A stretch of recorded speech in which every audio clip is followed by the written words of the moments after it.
Welcome to Solo Pro Radio. It's the only resource for self-employed professionals to grow their business.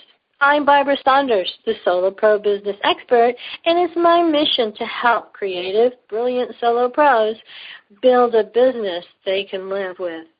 I do that as the director of the International Association of Self-Employed Communication Professionals and as the founder of the Solo Pro Academy, where I have programs focused specifically on helping the Solo Pro build a profitable, custom-fit business to support the lifestyle of their choice.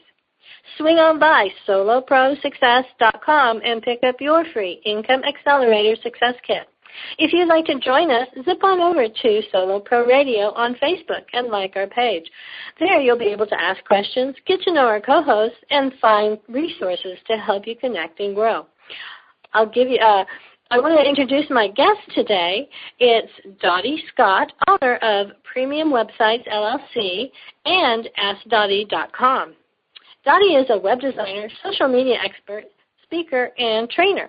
She is in her 8th year of business, and she's had growth in her business each year, which is really astounding, with over 77% growth in 2010 and 44% growth in 2011.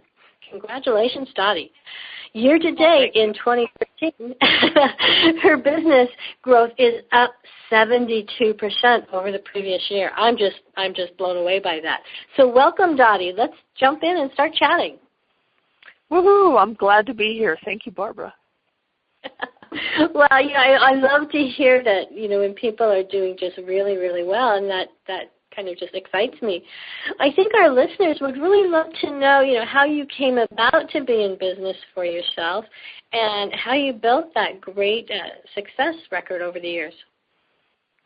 Well, originally I was wanting to be in business for myself so that I could work from home, be available for my daughter as she goes through school and all of that type of thing.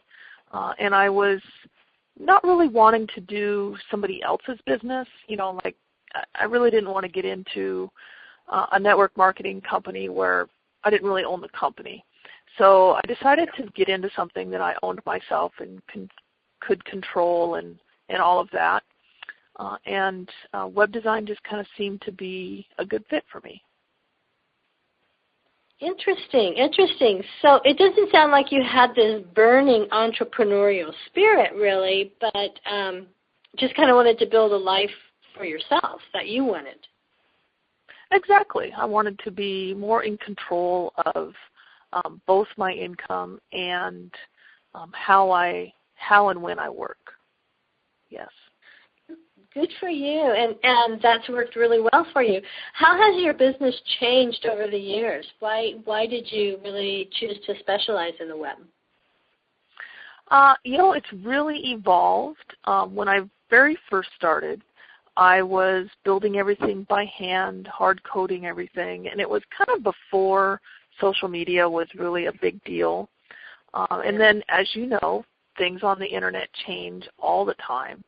And so as the Internet has changed, I've evolved my business to fit those changes and to fit the needs of a business owner with those changes, if you understand what I mean there. It just, as business owners, we need to be able to be flexible enough to evolve with the changes that are happening online.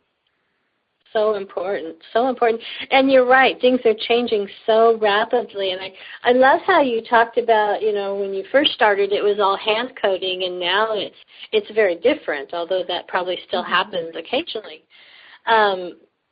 Websites are much more accessible. They're much more easier for the small business person to manage today. What do you think they need to know to get started with their website? What do you tell your clients? Well, there's a lot of different things out there available, especially for the do-it-yourself person. And I really have two clientele. I've got the do-it-yourself business owners that just kind of need help and guidance with their website and their online presence.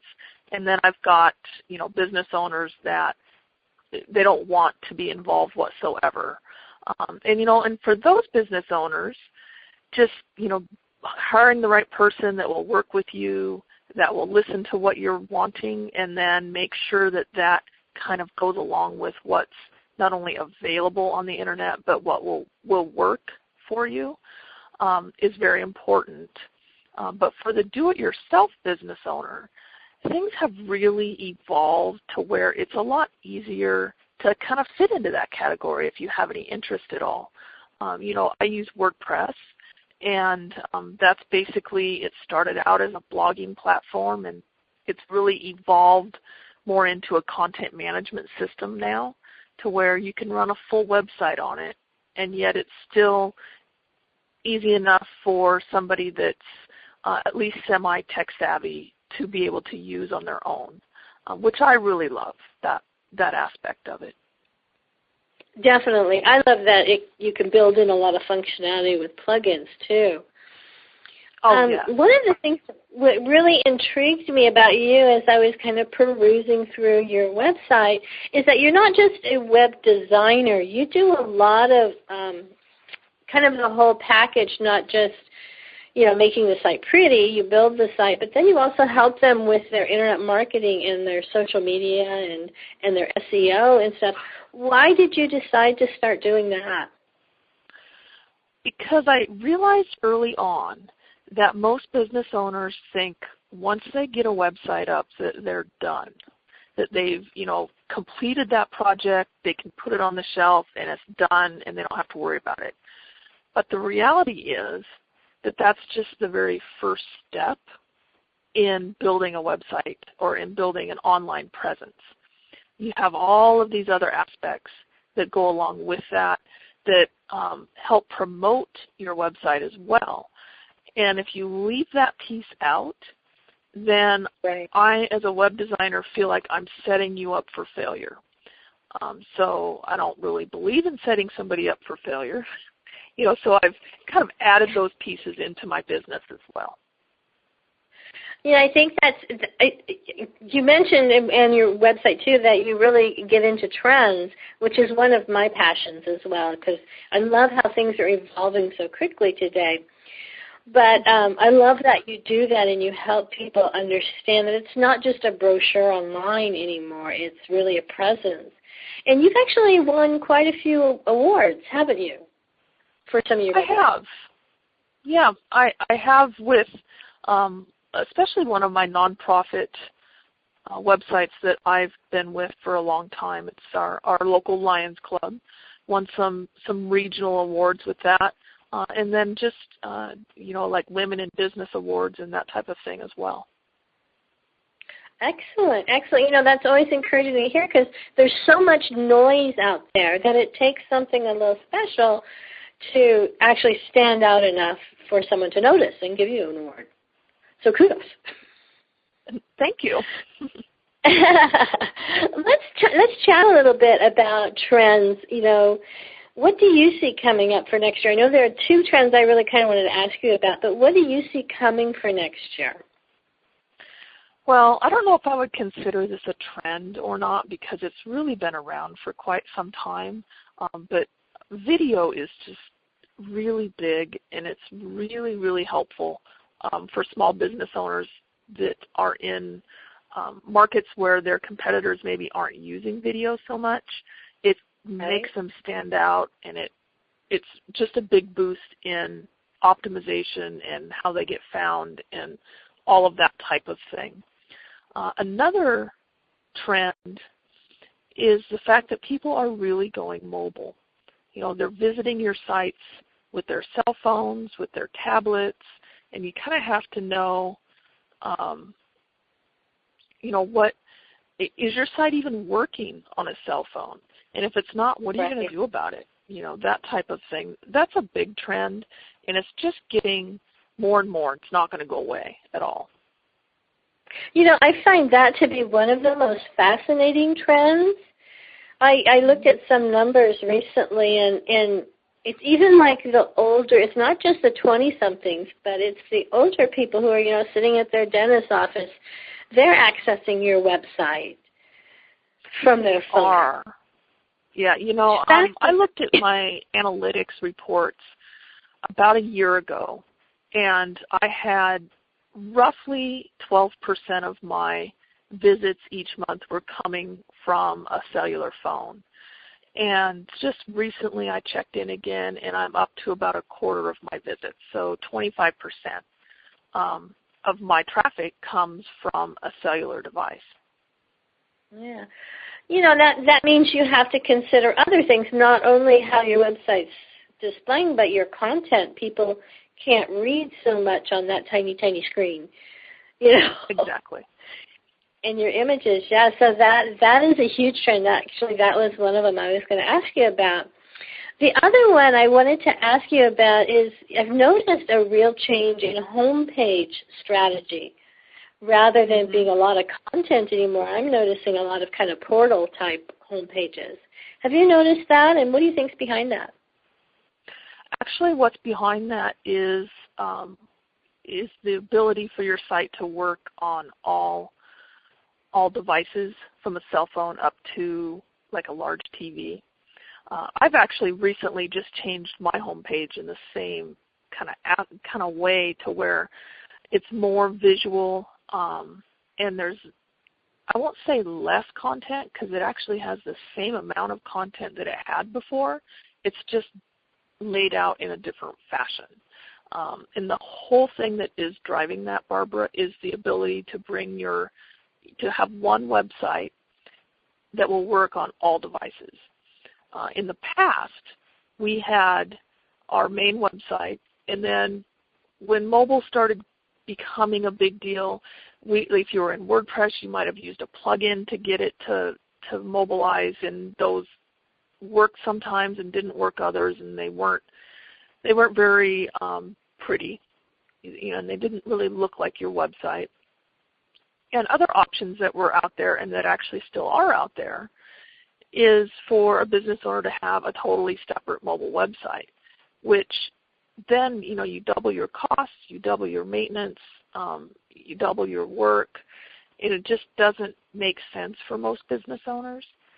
So the ability to have one website that does everything is what is driving that trend that you're noticing. Definitely. And I think that's so fascinating. Thanks for sharing a little bit of the background with our listeners, because I think strategy is always really important, especially when you're a solo-based business. You want to put all of your effort where it's going to be the most powerful. Mm-hmm. And if you get your website to do double duty, that's just huge. It is. And if you can let yourself only do it once, that's even bigger. Well, that leads me into my next kind of question. I understand that you have started now shifting into training as well. I have. What's a little like that? Training was very important in my business as a web designer, because whenever I would provide somebody a website, I would have to then show them how to use it, how to update it. And what I was noticing was that I would do that, but then they might not get around to updating it for, a month or even 6 months, and then they've forgotten what I taught them. So I decided to put all of that on video and put up on my training website. And then it occurred to me, well, people also ask me about blogging, and they ask me about social media, different online tools they can use, how to optimize their sites. All of this kind of stuff. Mostly the do-it-yourself business owners are asking these things, and I figured, why not just put it all on video and get it out on a training website? Yeah, that so intrigues me, and I imagine that you've kind of got a little bit of a personality where you enjoy training people. I do. I used to do a lot of it in person here locally, and I really enjoyed those classes. So yeah. Very, very cool. And I noticed, one of my passions, many passions here, is I love business models. And so I'm really intrigued, and maybe we could talk a little bit about how you went from, your original business model of doing a service, providing a service for a client, and I imagine you probably started out hourly, and then you've kind of transitioned into this, kind of package deal, and now you're doing, I'm assuming your Ask Dotty site is more like a membership program or a membership business model? It is a membership business model. Yeah. What's behind that, and what's kind of spurred that transition for you? Was that conscious? Well, at the beginning? As far as the membership business model, it was very conscious. And the reason the thing that really spurred that is, as a web designer, and I think pretty much all service industries have this issue with this business model, is that every month you start over at zero. It's like being a salesperson. Every month you start over at zero. And so I was looking for a way to at least start with something other than zero, and have that coming in each month, an income that I know is going to be there regardless of anything that happens. And so that's why I started looking at having my training website as a membership site, was to help start to build a little bit of a residual type income. Now it's not, I guess it wouldn't be considered 100% residual, because there is still, sales involved with that, and getting members in and people drop off. I mean, the whole thing is still there, but at least I know at the beginning of every month I'm not starting at zero. That's always nice, isn't it? It is nice, yes. Well, and it's really brilliant. It's a brilliant business model, and one that I love to move my clients into. But what I love what you've done is I've got a modular thing going on where you have several different profit centers. Was that part of your original business strategy, or did? I'll be honest, Barbara. When I first went into business, I had not a clue what I was doing. And my partner had a good job, and he was paying all of our bills with, the job that he had. And my whole intention was to build up our retirement, have a vacation fund, and run this business, kind of not be as involved. And then just a few months after quitting my job and going full-time with this as my only source of income, he lost his job, and he hasn't had a good job since. And so it was like I had to just jump in and just run with it. So it was a lot of trial and error, figuring out what worked and what didn't work, moving on with what worked, dropping what didn't work, and tweaking what worked so it worked a little bit better. And that was kind of my learning curve. Kind of one of those white rapid rides, huh? The white knuckles. Exactly. It's like, I have no choice. We have to do this. Well, and talking about trends, that is the trend, really. So many of people in the U.S. think they have a good job until all of a sudden it's gone. Right. And when you reach a certain age, it's very hard to find another job. Oh, definitely, definitely. So kudos to you to have those skills, and even more than that, to make use of them. You're a great role model for a lot of people today who are going through the same thing.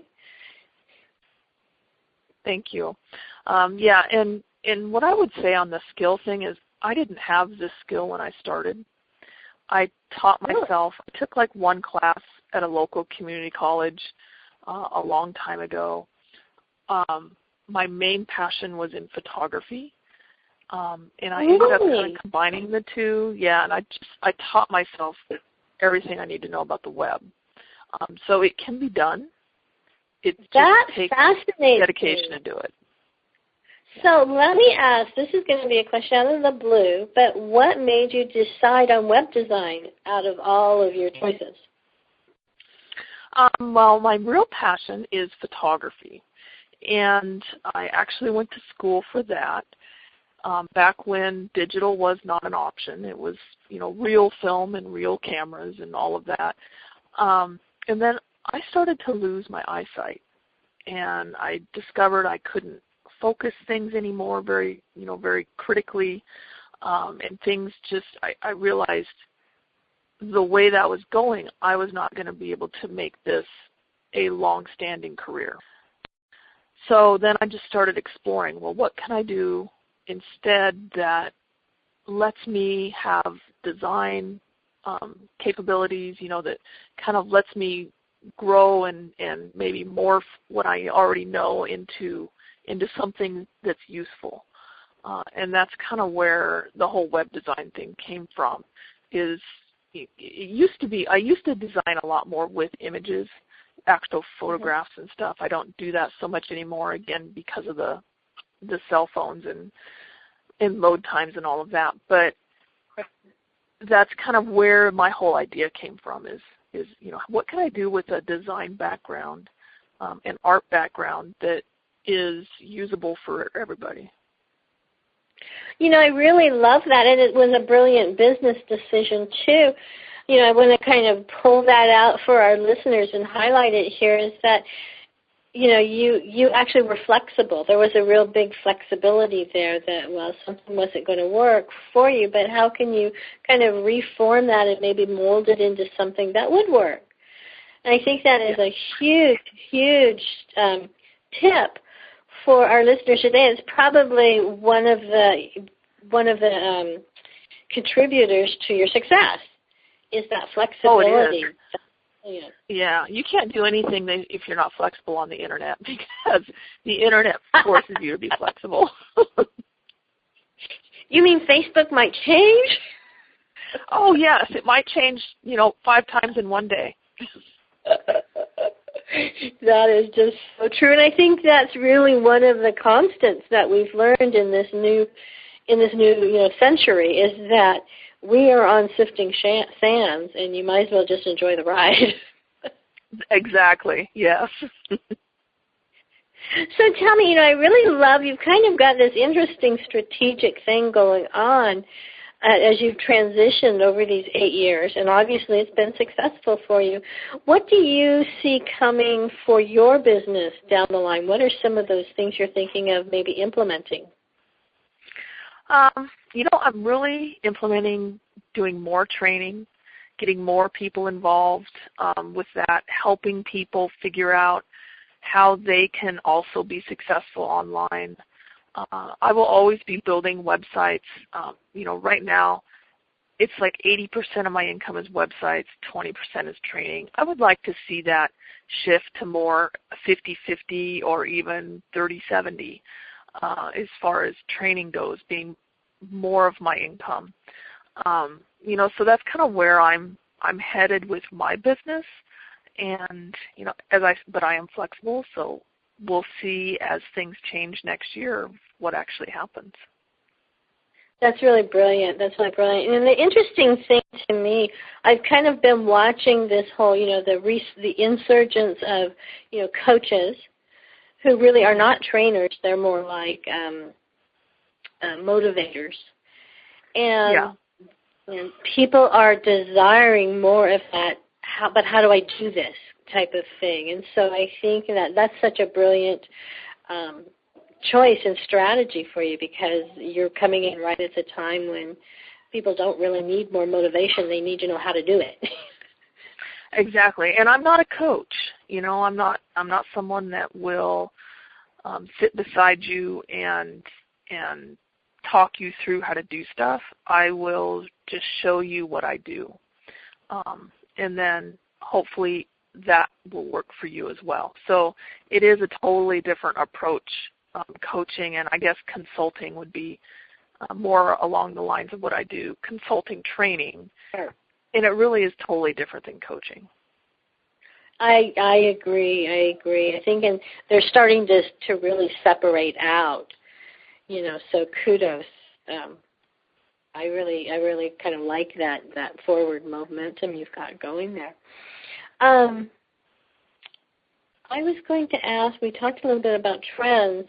What would you suggest, here we are at the end of the year, what would you suggest will be maybe a couple of tips that our listeners might be able to do to really get, cleaned up, get their website presence, their online presence cleaned up, and maybe get really set up to direct a really powerful new year. Do you have some tips for them? The first thing is consider what you need to do to make what you're doing workable on all devices. That is such an important thing. So if you don't have a website that works well on a cell phone, you need to figure out how you're going to get there. That would be the very first thing I would do. And then the other thing is kind of embrace what you enjoy and make that work with social media. So what I mean by that, like Barbara, you do the radio shows, the audios, and you can put that out through social media that is trending for audio. Like Spreaker that you mentioned earlier, I know is one of those that does that. Whereas if someone's not really doing audio and it's not something that they want to do, well, then they need to start looking at, okay, well, what is it that I like to do? For me personally, I like video. So I do a lot with YouTube. I put my videos out in Facebook, on Google Plus, and all the different video type sites. Well, if someone doesn't like video, then, well, that's not good for them, so then they need to figure out, okay, well, I like this, and, okay, what sites work well for that? And just really build up your presence and your expertise in whatever it is that you really enjoy and make that work for your business. That is so brilliant. I want to take a moment to remind our listeners that you're listening to Solo Pro Radio. I'm your host, Barbara, the Solo Pro Business Success Expert, and my guest today is Web and SEO genius, Dotty Scott. And we're talking about video, and I want to chat a little more about video with you, Dotty, because it's so important now. And I think one of the reasons for me that I see it's important is that, this internet, this online thing creates sort of an artificial barrier between people. And I think video, especially when you got your face on there and you got some eye contact and people can hear your voice, it helps bridge that gap. How do you work video, and what are your thoughts on that? I do video in several different ways. I have done the videos where I'm standing in front of my camera and I'm talking about whatever the subject is. I have done videos where other people are videoing me doing things. I have done videos where it's just my voice and I'm recording how to do something specific on the internet, like screencasting, recording my screen and that type of thing. All of those are video. None of them are what I would call a professional video. I didn't call a videographer and pay him, $500 to $1,500 to create this fantastic commercial that I'm just going to use one time and be done with. You know what I mean? It's like I've never actually done that kind of video. The things that I do are more spontaneous. A lot of times I'll answer a question that a client sends me and I think, everybody has that question.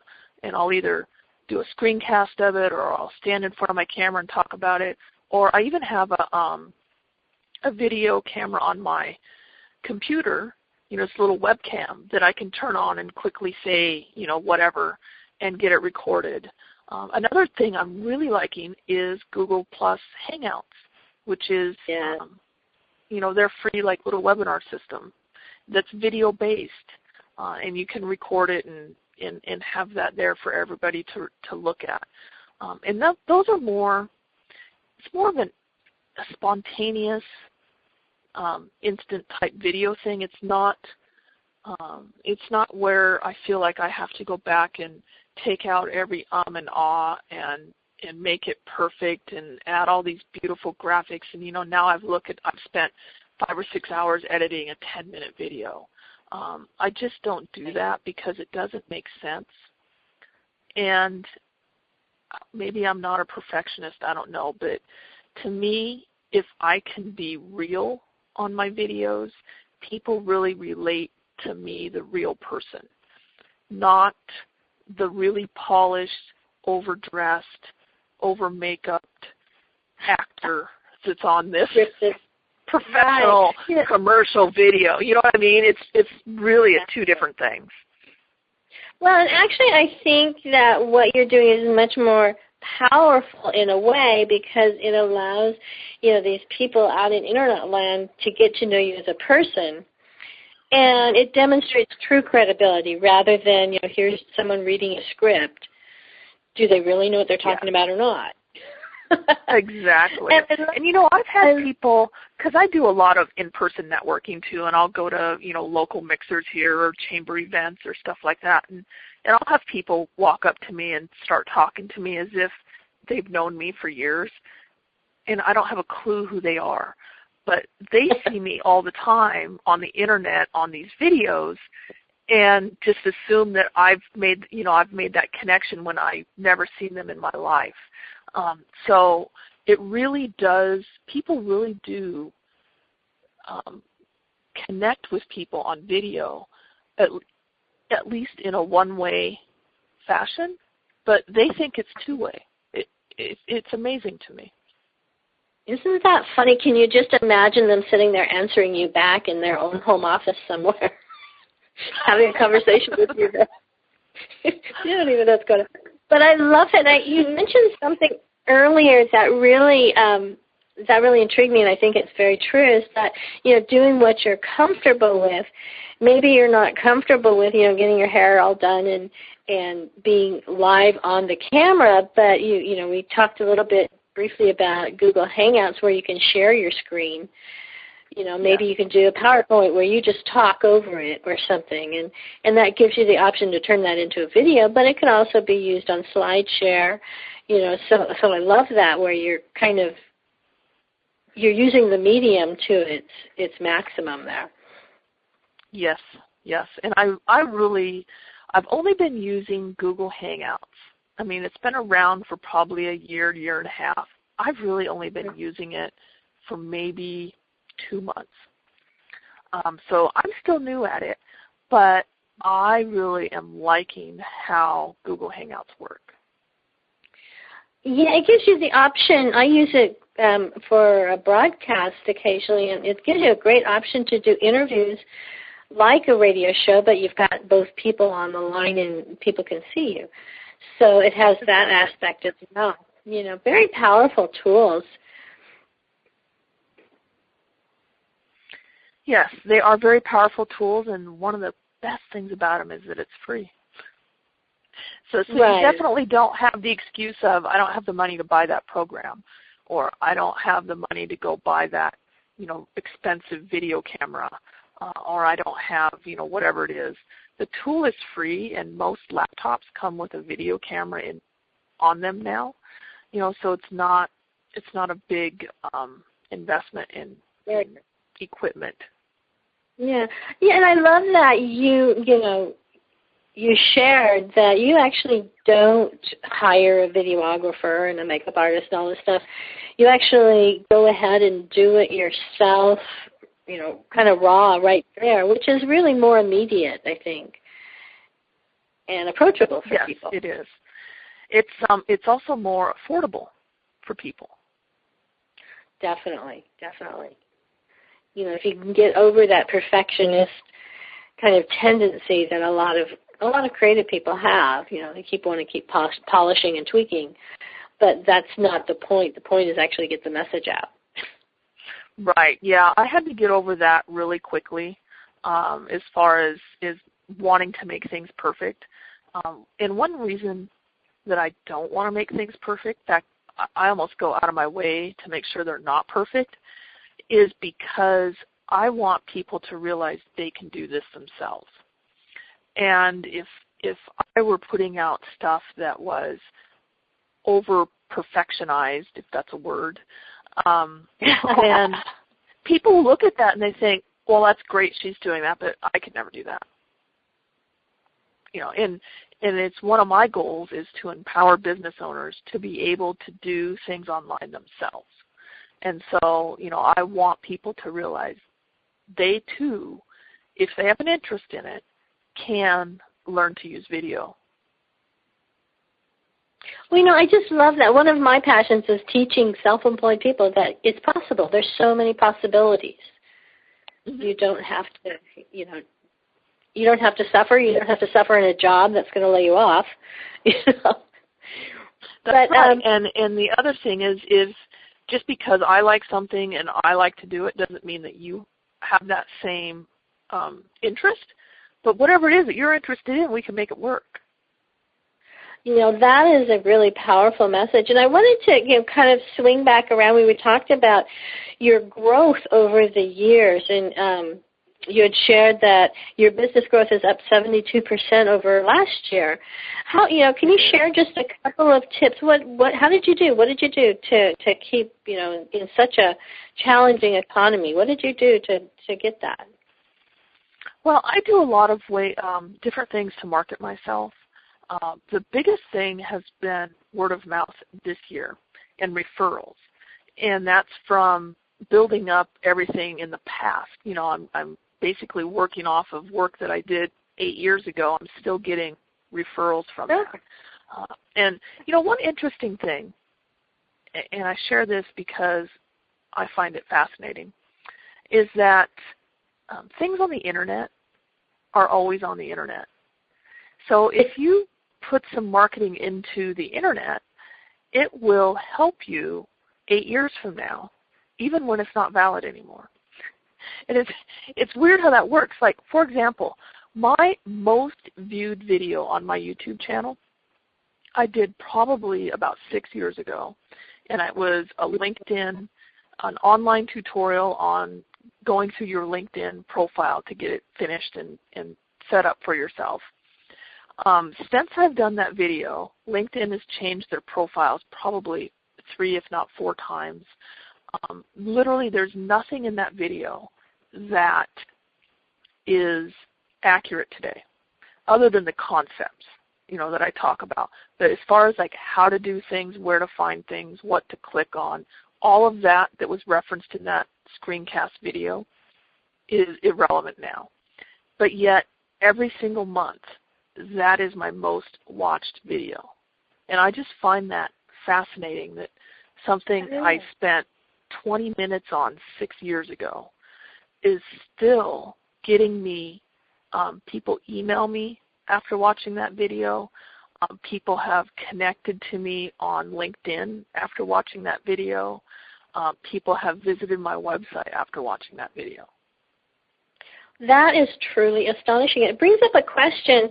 This might be a touchy question, so feel free to tell me to shut up if it is. But, I totally agree with you. And I happen to be someone who's just loved, I've done email newsletters since it began in the 90s. And, pretty much had the same following all along, and yet I find they're not as effective anymore. What is, saying that about putting, videos up on the net and things like that, how in contrast, what do you think about what's going on with email newsletters and things like that now? Well, I do an email newsletter that goes out every week, sometimes every other week, depending on how busy I am. But it's a video tip that I put out. It's usually between 1 minute and 2 minutes long, a video tip that I've created a blog post around. And so in my newsletter, what I do is put the video, an excerpt from the blog, link it to my website, and in the sidebar, if I'm offering something, I'll put it in there, or I'll just have links to some old blog posts that I've done, that type of thing, and I send it out every week. And it's not something that people can really archive. I mean, I suppose they could save, and I know people do this, they save those messages and watch the videos later, because I've had lots of people tell me that they do that. But it's different from like your Constant Contact newsletters that actually get archived within Constant Contact, and people can go back and read the whole newsletter and all that. It's a totally different thing that I'm doing with that. And I have found that it's a great way to grow a list. And that's really what I've been doing, is growing my list with those videos. That really intrigues me with, talking about trends. People don't read as much anymore, so I bet that's kind of maybe the secret there, is that you do a little video. It's a quick, short thing. I don't have to read. I can just watch you for a minute or two, and boom, it's over. Exactly. And if anybody wants to get on that list, I've got to sign up on my website at premiumwebsites.net. It's down in the footer. You can just sign up, and you'll get those tips as they go out. And the tips are always something to do online. So, it could be anything from social media to website trends to what's happening in Google to, Facebook made this change. And it's always short. And everybody knows you're never going to get a 10-minute tip from me, at least through that avenue. So it's always a really just short, quick thing, and people like that. I think that's a brilliant, brilliant strategy. So listen up, listeners. You're getting some wisdom here. Dotty, we're kind of coming to the end of our time here. I want, let people know how they can best work with you. What would that look like? Well, there's two ways to work with me. If you're a do-it-yourselfer and you're looking to create your own online presence and you're just stuck on, what do I do? How do I make Google work? How do I blog? How do I update my WordPress website? Those types of things. How do I use social media effectively? I have a training website at askdotty.com, and that's askdotty.com. And that's a membership-based site that we spoke about earlier. It's $29.95 a month, and you don't have a long-term contract. You just go month to month, get what you need. You're welcome to drop off and come back later when you need something else, or however you want to run it. I'm constantly adding new things as things pop up or as people ask questions and that type of thing in that training site. So that's one way to work with me. Another way to work with me is, if you need a website, would be to go to my premiumwebsites.net website, and I've got packages there and all that, so all my prices are fully disclosed. There's no mystery behind what I'm going to do. And I also do optimization and kind of, I've had some clients that I actually meet in person with and show them how to do certain things. Like one, I showed them how to blog. A couple others, I've really showed them how to use Facebook, because they wanted that one-on-one teaching instead of watching the video. So, basically wherever you're at, for the most part, I can meet you where you're at and grow you to where you want to be. That's just so huge. And even if you're not a do-it-yourselfer, I think it's so important to have someone like you in the resource pool, because you need to know what to ask other people to do if you are hiring someone. Yeah. So get on to askdotty.com and get in the know. Dotty, thank you so much. This has been really a fascinating conversation. I'm really thrilled to have had you as a guest today. Again, I want to remind our listeners to jump in over to askdotty.com and learn a little bit more about how you can harness the power of this very cool tool that we all have access to, which is the Internet. So, Dotty, any closing words for our listeners? Any what? Well, I missed that, Barbara. Any closing words or last tips for our listeners? I would just say hang in there. It's going to be a great year in 2014. And if you're willing to be flexible, I really think whatever it is that you're doing with your business is going to bloom and flourish. That is so true. I think that's a huge, huge, powerful tip. And also, get connected to people like Dotty. You're a great role model for a lot of solo pros. Thank you. Well, great. So, listeners, this has been Solo Pro Radio. I want to thank you for listening and hope you'll join us again next time. Bye-bye for now. Bye-bye.